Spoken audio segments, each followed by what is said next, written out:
Big pass அப்படின்ற நிகழ்ச்சி தமிழ்நாட்டில் மிகப்பெரிய அளவில் பேசப்பட்ட ஒரு நிகழ்ச்சி. இந்த நிகழ்ச்சியில் பார்ட்டிசிபேட் பண்ண ஓவியாவும் பார்த்தீங்கன்னா மிகப்பெரிய உச்சத்துக்கு போனாங்க அப்படின்னே சொல்லலாம்.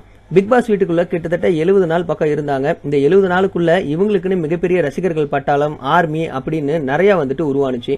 உள்ள இருந்து வெளியில வந்ததுக்கு அப்புறமா நிறைய படங்கள்ல இவங்க ஆக்ட் பண்ண ஆரம்பிச்சாங்க. அதுல மிகப்பெரிய சர்ச்சை ஏற்படுத்தின ஒரு படம் அப்படின்னு பாத்தீங்கன்னா இந்த 90ml அப்படின்ற படம் தான். இந்த படத்துக்கு தமிழகத்துல நிறைய எதிர்ப்புகள் இருக்கு. காரணம் என்னன்னு பாத்தீங்கன்னா இந்த படம் சமூகத்துக்கு ஒத்து வராத ஒரு படம். அது மட்டும் இல்லாம இந்த படத்துல பெண்கள் பேசுற பேச்சும் பெண்கள் செய்யற செயலும் பெண்களுடைய இனத்துக்கே இழிவுபடுத்துற மாதிரி இருக்கு அப்படின்னு சொல்லிட்டு பல தரப்புல இருந்து இந்த படத்திற்கு நிறைய எதிர்ப்புகள் கிளம்பிக்கிட்டு இருக்கு. இதை தொடர்ந்து என்ன நடந்துச்சு அப்படின்னு பாத்தீங்கன்னா இந்த படத்துடைய டைரக்டர், இந்த படத்துல ஆக்ட் பண்ணவங்க அப்படின்னு சொல்லிட்டு எல்லாருமே இன்டர்வியூலாம் கொடுத்திருந்தாங்க. இது படமா மட்டும் பாருங்க, எத்தனையோ படம் இது மாதிரிலாம் வந்திருக்கு, இந்த படத்துக்கு மட்டும் எதற்காக எதிர்ப்பு கொடுக்குறீங்க அப்படின்னு சொல்லிட்டுலாம் இன்டர்வியூ கொடுத்திருந்தாங்க. அந்த வகையில இந்த படத்துடைய ஹீரோயின் ஓவியா முதல் முறையா இன்டர்வியூ கொடுத்திருக்காங்க. அதுல அவங்க என்னெல்லாம் சொன்னாங்க அப்படின்றத நம்ம இந்த வீடியோல பார்க்கலாம். இந்த இன்டர்வியூல பாத்தீங்கன்னா ஓவியா கிட்ட பல கேள்விகள் கேட்கப்பட்டது. அதுல முதலா என்ன கேள்வி கேட்டாங்க அப்படின்னு பாத்தீங்கன்னா இந்த படத்துக்கு நிறைய கான்ட்ரவர்சி இருக்கு, அது மட்டும் இல்லாம நிறைய பேர் கமெண்ட்ஸ் எல்லாம் சொல்லியிருக்காங்க. நீங்களே அந்த கமெண்ட்ஸ் எல்லாம் பாத்திருக்கீங்க. இதை பத்தி என்ன நினைக்கிறீங்க அப்படின்னு ஓவியா கிட்ட கேட்கும்போது ஓவியா முதல்ல என்ன பதில் சொன்னாங்கன்னா, எனக்கு நல்லாவே தெரியும் இந்த படத்துக்கு இவ்வளவு பெரிய எதிர்ப்புகள் இருக்கும் அப்படின்னு சொல்லிட்டு, இருந்தாலும் பரவாயில்ல, நான் நடிக்கிறதுக்கு தான் வந்திருக்கேன், அந்த ரோலை நான் கரெக்டா பண்ணி முடிக்கணும் அப்படின்னு சொல்லிட்டு தான் நான் இதுல இறங்கி நடிச்சும் கொடுத்துட்டேன். அது மட்டும் இல்லாம இந்த படத்தை பத்தி சொல்லணும்னா இந்த படத்துல கேர்ள்ஸ் எல்லாம் எப்படி ஃபன் பண்றாங்க, எப்படி இருக்காங்க அப்படின்றத தான் காட்டியிருக்கோம். இதை ஜஸ்ட் படமா மட்டும் நீங்க பாருங்க. இந்த படத்துல பொண்ணுங்க சிகரெட் குடிக்கிறது, தண்ணி அடிக்கிறது, கஞ்சா அடிக்கிறது எல்லாமே சமுதாயத்துக்கு ஏத்ததா இருக்காது. ஆனா ஃபர்ஸ்ட் டைம் பார்க்கும்போது உங்களுக்கு அந்த ஷாக் இருக்கும். அதுல எந்த தப்புமே கிடையாது. உங்க சமூகத்து மேல உங்களுக்கு நம்பிக்கை இல்லைன்னா இந்த படத்தை நீங்க பார்க்க வேண்டிய அவசியமே கிடையாது அப்படின்னு சொல்லிட்டு டேரா ஃபர்ஸ்ட் பதிலே சொல்லியிருக்காங்க. அது மட்டும் இல்லாம இந்த படத்தை பார்த்து சமூகம் கெட்டு போயிடும் அப்படின்னு நினைச்சீங்கன்னா அதை விட முட்டாள்தனம் எதுவுமே கிடையாது அப்படின்னு ஓவியா பதில் சொல்லியிருக்காங்க. அடுத்ததா கேட்கப்பட்ட கேள்வி என்ன அப்படின்னு பாத்தீங்கன்னா, நீங்க ஒரு கான்ட்ரவர்சியை உருவாக்கணும், எப்பயுமே பீக்லயே இருக்கணும் அப்படின்னு சொல்லிட்டு தான் இது மாதிரியான ரோல்லாம் எடுத்து பண்ணிக்கிட்டு இருக்கீங்க அப்படின்னு ஓவியா கிட்ட கேட்ட கேள்விக்கு ஓவியா என்ன பதில் சொன்னாங்கன்னா, சில பேர் என்ன செஞ்சாலுமே அது கான்ட்ரவர்சியா மாறிடும். ஏன்னா அவங்களாவே இருக்காங்க. அதுதான் மிகப்பெரிய ப்ராப்ளமா இருக்கு. ஏன்னா நான் என்னுடைய வாழ்க்கையை வாழ்ந்துகிட்டு இருக்கேன். இது மாதிரி ஆளுங்களுக்கு இது மாதிரி பிரச்சனை வரதெல்லாம் சாதாரணம் தான் அப்படின்னு சொல்லிட்டு டேக் இட் ஈஸி பாலிசி அப்படின்னு நான் போய்கிட்டே இருப்பேன் அப்படின்னு ஓவியா பதில் சொல்லியிருக்காங்க. அதை தொடர்ந்து கேட்கப்பட்ட கேள்வி என்ன அப்படின்னு பாத்தீங்கன்னா, உங்களுக்கு மிகப்பெரிய ஃபேன் ஃபாலோவர்ஸ் இருக்காங்க. நிறைய பேர் உங்களை மாதிரியே ஹேர் ஸ்டைல் வச்சுக்கிறாங்க, உங்களை மாதிரியே ஆட்டிடியூட்லாம் காட்டுறாங்க. ஸோ அவங்களாம் இந்த படத்தை பார்த்துட்டு ஓவியா இப்படி எல்லாம் பண்றாங்களே, நம்மளும் பண்ணலாம் அப்படின்னு சொல்லிட்டு தப்பான வழிக்கு போக மாட்டாங்களா அப்படின்னு கேட்கும்போது ஓவியா என்ன பதில் சொன்னாங்கன்னா, என்ன எதுக்கு எல்லாரும் ரோல் மாடலா எடுக்கணும், என்னைய ரோல் மாடலா எடுத்தா கூட பரவாயில்ல, பட் படத்துல ஒரு கேரக்டரை நீங்க எதுக்காக ரோலா எடுக்கிறீங்க, நான் இந்த படத்துல இப்படி நடிச்சிருப்பேன், அடுத்த படத்துல வேற மாதிரி கூட நடிப்பேன், சோ அதனால அதுக்கு மாறிடுவீங்களா அப்படின்னு பதில் சொன்னது மட்டும் இல்லாம, இந்த படம் ஒரு 18+ மூவி. ஸோ 18 ஏஜுக்கு மேல இருக்கவங்க தான் இந்த படத்தை போய் பார்க்க போறாங்க. 18 ஏஜுக்கு கீழே இருக்கவங்க பார்க்க போறது இல்ல. மீறியும் போய் பாக்குறாங்க அப்படின்னா அவங்களோட அப்பா அம்மாவை தான் நான் தப்பு சொல்லுவேன். ஏன்னா அவங்க அப்பா அம்மா தான் அந்த குழந்தைங்களுக்கு ஒரு ரோல் மாடலா இருக்கணும். காமன் மேன எதுக்கு அவங்க ரோல் மாடலா எடுக்கணும் அப்படின்னு பதில் சொல்லியிருக்காங்க. அது மட்டும் இல்லாம என்ன சொல்லியிருக்காங்கன்னா, நான் போய் ரோட்ல நின்று தண்ணி அடிக்கிறது இல்ல, ரோட்ல நின்று சிகரெட் குடிக்கிறது இல்ல, நான் டிராபிக் ரூல்ஸை மீறது இல்ல. சோ இது மாதிரியான விஷயத்த நீங்க என்கிட்ட இருந்து எடுத்துக்கலாம். ஆனா ஒரு படத்துல வர கேரக்டரை அசாசினேட் பண்ணிட்டு இதுல இவங்க இப்படி பண்ணிருக்காங்களே அப்படின்னு சொல்லிட்டு டார்கெட் பண்றது ரொம்ப முட்டாள்தனம் அப்படின்னு பதில் சொல்லியிருக்காங்க. அதை தொடர்ந்து ஓவியா கிட்ட கேட்ட கேள்வி அடுத்தது என்ன அப்படின்னு பாத்தீங்கன்னா, நீங்க சிங்கிளா இருக்கீங்களா இல்ல கமிட் ஆயிட்டீங்களா அப்படின்னு கேட்கும்பொழுது, நான் சிங்கிளா தான் பிறந்தேன், சிங்கிளா தான் வாழ்வேன், சிங்கிளா தான் சாவேன், நடுவுல யார் வருவா யார் போவார்னா எனக்கு தெரியாது அப்படின்னு ஒரு பதில சொல்லியிருக்காங்க. நீங்க ரொம்பவே விலை உயர்ந்த ஒரு பொருளை திருடி இருக்கீங்களா, அப்படி திருடி இருந்தா அது எந்த பொருள் அப்படின்றத நீங்க இப்ப சொல்லுங்க அப்படின்னு கேட்கும் பொழுது, இருக்கிறதுலே ரொம்ப விலை உயர்ந்த பொருள் அப்படின்னு சொல்லும் பொழுது அது ஒருத்தரோட மனசுதான். அந்த வகையில் நான் தமிழ்நாட்டு மக்களுடைய மனசை கவர்ந்திருக்கேன். அதுக்கு நான் பிக் பாஸ்க்கு தேங்க்ஸ் சொல்லி ஆகணும் அப்படின்னு பதில் சொல்லியிருக்காங்க. அடுத்ததா ஒரு கேள்வி கேட்டாங்க. என்ன கேள்வி அப்படின்னு பாத்தீங்கன்னா, இந்த 90ml படத்துல நீங்க ஒரு டைலாக பேசிட்டீங்க, ஐயோ நம்ம இந்த டைலாக பேசிட்டோமே, பேசாம இருந்தா பரவாயில்லையே அப்படின்னு நீங்க நினைச்ச டைலாக் எது அப்படின்னு ஓவியா கிட்ட கேட்கும்போது ஓவியா என்ன சொன்னாங்கன்னா, அப்படிலாம் எதுவுமே கிடையாது, அந்த கேரக்டருக்கு என்ன தேவையோ டைரக்டர் என்ன சொல்லியிருக்காரோ அதை தான் நான் டெலிவர் பண்ணியிருக்கேன், நான் இப்போ வரைக்கும் அதுக்கெல்லாம் எதுவுமே வருத்தப்பட்டது கிடையாது, வருத்தப்பட போறதும் கிடையாது அப்படின்னு பதில் சொல்லியிருக்காங்க. 90ml படத்துல நீங்க ஒரு பாட்டு பாடியிருக்கீங்க, அந்த பாட்டை பத்தியும் அங்க நடந்த ரெக்கார்டிங் பத்தியும் சொல்லுங்க அப்படின்னு கேட்கும்பொழுது, இந்த படத்துக்கு எஸ்டிஆர் மியூசிக் போட்டிருக்காரு. ஃபர்ஸ்ட் டைம் நான் போயிட்டு அந்த இடத்துல பாடலான்னு போனேன், அதனால ரொம்ப மொக்கையா தான் இருந்துச்சு. ஆக்சுவலா நான் பாட்டு பாடினேன் அப்படின்னு சொல்ல முடியாது, ஜஸ்ட் நான் பேசினேன் அப்படின்னே சொல்லலாம். ஃபேன்ஸ் கிட்ட மட்டும் இல்லாம நிறைய பேத்துக்கிட்ட இருந்து ரொம்ப பாசிட்டிவான கமெண்ட்ஸ் எல்லாம் அந்த பாட்டுக்காக வந்துச்சு. எஸ்டிஆருக்கு நான் தேங்க்ஸ் சொல்லியே ஆகணும் அப்படின்னு ஓவியா சொல்லியிருக்காங்க. அதை தொடர்ந்து ஓவியா கிட்ட கேட்ட கேள்வி என்ன அப்படின்னு பாத்தீங்கன்னா, உங்களுக்கு நாங்க 3 ஆப்ஷன் தரோம், அந்த 3 ஆப்ஷன்ல இருந்து நீங்க யாரோ ஒருத்தர் சூஸ் பண்ணணும்.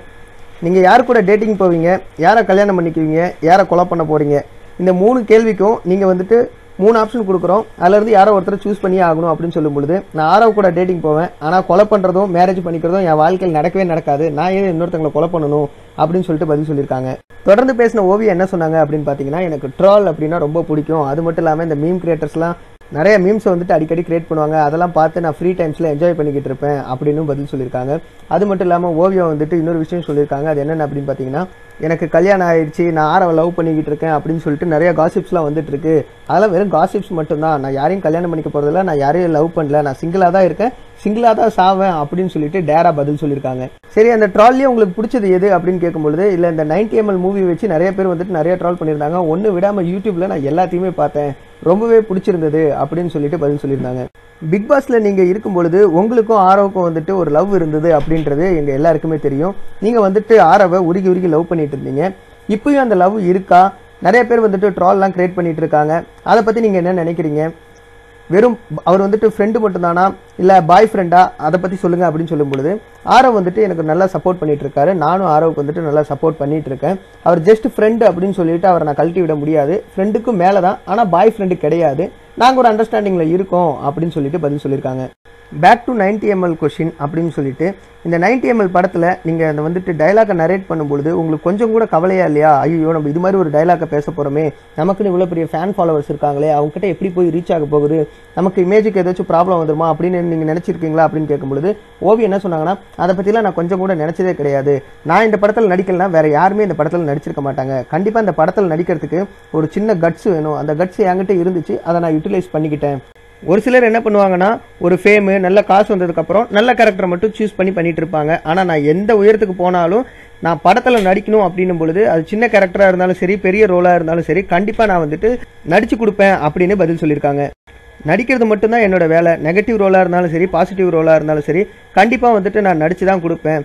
அதில் இருக்க கேரக்டருக்கும் ரியல் லைஃபுக்கும் நீங்கள் வந்துட்டு முடிச்சு போடவே கூடாது. சின்னதாக ட்ரெஸ் போடக்கூடாது, சிகரெட் குடிக்கிற மாதிரி நடிக்கக்கூடாது. அப்படின்னா எப்படிங்க? என்னோட வேலையே நடிக்கிறது தான். அதுக்காக தான் நான் இந்த ஃபீல்டுலேயே வந்திருக்கேன். ஸோ நடிச்சு கொடுக்கறது தான் என்னோட வேலை. அதை தான் நான் வந்துட்டு கரெக்டாக செஞ்சுக்கிட்டு இருக்கேன். நீங்கள் அதை பார்த்துட்டு அந்த ரோலை நான் எப்படி செஞ்சுருக்கேன் அப்படின்னு நீங்கள் எதுனாலும் சொல்லலாம். ஆனால் அந்த ரோலை நீ பண்ணணும் பண்ணக்கூடாதுன்னு என்னை யாருமே கேள்வி சொல்லக்கூடாது அப்படின்னு சொல்லியிருக்காங்க. இந்த 90ml அப்படின்ற படம் செம கமர்ஷியலான, நிறைய காமெடி இருக்கு, செம மாசா வந்துட்டு இந்த படம் இருக்கு. பொண்ணுங்களாம் தண்ணி அடிச்சா ஒன்றும் பிரச்சனை கிடையாது, அவங்க கஞ்சா குடிக்கலாம், சிகரெட் குடிக்கலாம் அப்படின்னு நினைச்சுக்கிட்டு போயிட்டு இந்த படத்தை மட்டும் பார்த்துட்டு வாங்க. கண்டிப்பா இந்த படம் உங்களுக்கு பிடிச்சிருக்கும். இல்ல பொண்ணுங்க இதெல்லாம் பண்ணக்கூடாது, பண்றது ரொம்ப தப்பு அப்படின்னு நினைச்சீங்கன்னா இந்த படத்துக்கு நீங்க போகணுன்ற அவசியமே கிடையாது. 18+ நாங்க போட்டிருக்கோம், பிடிக்கிறவங்க போய் பாருங்க, பிடிக்காதவங்க பார்க்க வேண்டியதில்லை அப்படின்னு ரொம்பவே டேரா வந்துட்டு பதில் சொல்லியிருக்காங்க ஓவியா. இந்த படத்தில் முழுக்க முழுக்க பெண்கள் எவ்வளோ சுதந்திரமாக இருக்கணும், அவங்க என்ன பண்ணுறாங்க, எவ்வளோ சந்தோஷமாக இருப்பாங்க, ஃப்ரெண்ட்ஸும் கூட இருக்கும்போது அவங்க எப்படி பேசிப்பாங்க அப்படின்றத நார்மலாக வந்துட்டு யோசிச்சு தான் இந்த படத்தை நாங்கள் எடுத்திருக்கோம். கண்டிப்பாக இந்த படத்தில் நடித்தது எனக்கு பெருமையாக தான் இருக்குது அப்படின்னு பதில் சொல்லியிருக்காங்க. நான் உங்களுக்கு ஒரு உண்மையை சொல்ல போகணுன்னா, என்னை நீங்கள் பிக் பாஸ்லையும் பார்த்துருப்பீங்க 70 நாள் பக்கம். அதே மாதிரி இப்போ வந்து அந்த 1.5 நிமிஷம் டீசர்லையும் பார்த்துருப்பீங்க. இதுலேயே உங்களுக்கு தெரிஞ்சிருக்கும் நான் பிக் பாஸ் வீட்டுக்குள்ளே இருந்தது உண்மை. இப்போ படத்துக்கு வரும்பொழுது அவங்க சொல்கிறத நான் நடிச்சு கொடுத்துருக்கேன். இதுதான் உண்மைக்கும் நடிப்புக்கு எடுக்கிற டிஃப்ரென்ஸ் அப்படின்னு சொல்லிட்டு சூப்பராக வந்துட்டு ஒரு பதில் சொல்லியிருக்காங்க. சரி, படத்தில் வந்துட்டு பொண்ணுங்களா இது மாதிரி கேங்காக உட்காந்தா இப்படிலாம் பேசிக்குவாங்க, இப்படிலாம் சரக்கடிப்பாங்க அப்படின்னு படத்தில் காட்டியிருக்கீங்க. நீங்கள் வந்துட்டு இது மாதிரி பண்ணியிருக்கீங்களா? உங்களுக்கு இது மாதிரி ஃப்ரெண்ட்ஸ் கேங்லாம் இருக்கா அப்படின்னு கேட்கும்பொழுது, கண்டிப்பாக எனக்கு இது மாதிரி கேங்லாம் கிடையவே கிடையாது, நான் இது மாதிரிலாம் பண்ணது கிடையாது. ஒரு குரூப்பாக இருந்தால் இவங்களாம் எப்படி பேசிப்பாங்க அப்படின்னு இந்த படத்துடைய டேரக்டர் எனக்கு சொல்லி தான் எனக்கு இந்த விஷயமே தெரிய வந்துச்சு.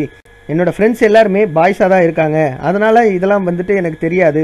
சரி, இந்த 90ml அப்படின்றத பற்றி, சரக்கு, அதை பற்றி நீங்கள் என்ன நினைக்கிறீங்க அப்படின்னு கேட்கும்பொழுது, இது வந்துட்டு உடம்புக்கு ரொம்ப கேடு தான். நம்மளே படத்தில் வந்துட்டு நிறைய இடத்துல காட்டுறோம். சிகரெட் பிடிக்கும்போது கூட இது வந்து உடல் நலத்திற்கு கேடு, இட் காசஸ் கேன்சர் அப்படின்லாம் கூட சொல்கிறோம். ஸோ இதை நம்ம சொல்லி அவங்களுக்கு புரிய வைக்க முடியாது. ஒருத்தங்க இதுக்கு அடிக்ட் ஆகிட்டாங்கன்னா அதுலேருந்து மீண்டு வரது ரொம்ப கஷ்டம் அப்படின்லாம் வந்துட்டு சூப்பராக வந்துட்டு பதிலாம் சொல்லிட்டு இருந்திருக்காங்க நம்ம ஓவியா. சரி, நீங்கள் ரொம்ப ஃப்ரஸ்ட்ரேட் ஆகிட்டிங்கன்னா கோயிலுக்கு போவீங்களா இல்லை பப்புக்கு போவீங்களா அப்படின்னு கேட்கும்பொழுது, அது என்னோட மூடை பொறுத்து. பாட்டு போட்டு டான்ஸ் ஆடணும் அப்படின்னு தோணுச்சுன்னா நான் பப்புக்கு போயிடுவேன், இல்லை கொஞ்சம் அமைதியாக இருக்கணும் அப்படின்னு நினச்சுன்னா நான் கோயிலுக்கு போயிடுவேன் அப்படின்னு சொல்லிட்டு பதில் சொல்லியிருக்காங்க. ஸோ இந்த இன்டர்வியூ வந்துட்டு உண்மையிலேயே ரொம்ப ஃபன்னாக தான் இருந்தது. அது மட்டும் இல்லாமல் எல்லாரும் கேட்க நினைச்ச கேள்வியை வந்துட்டு கேட்டு அதற்கான பதிலையும் ஓவியா கொடுத்துட்டாங்க. ஸோ இதை பற்றின உங்களோட கருத்துக்களை கீழே உள்ள கமெண்ட் பாக்ஸில் மறக்காம தெரிவிங்க. 90ml ட்ரைலரை பற்றின உங்களோட அபிப்பிராயத்தையும் கீழே உள்ள கமெண்ட் பாக்ஸில் மறக்காம தெரிவிங்க. படத்தை படமாக மட்டும்தான் பார்க்கணும், அதை வந்து ரியல் லைஃப்பில் கனெக்ட் பண்ணக்கூடாது அப்படின்னு நீங்கள் நினச்சிங்கன்னா அதற்கான காரணத்தை கீழே உள்ள கமெண்ட் பாக்ஸில் மறக்காம தெரிவிங்க. மீண்டும் ஒரு வீடியோவில் சந்திக்கிறேன். நன்றி.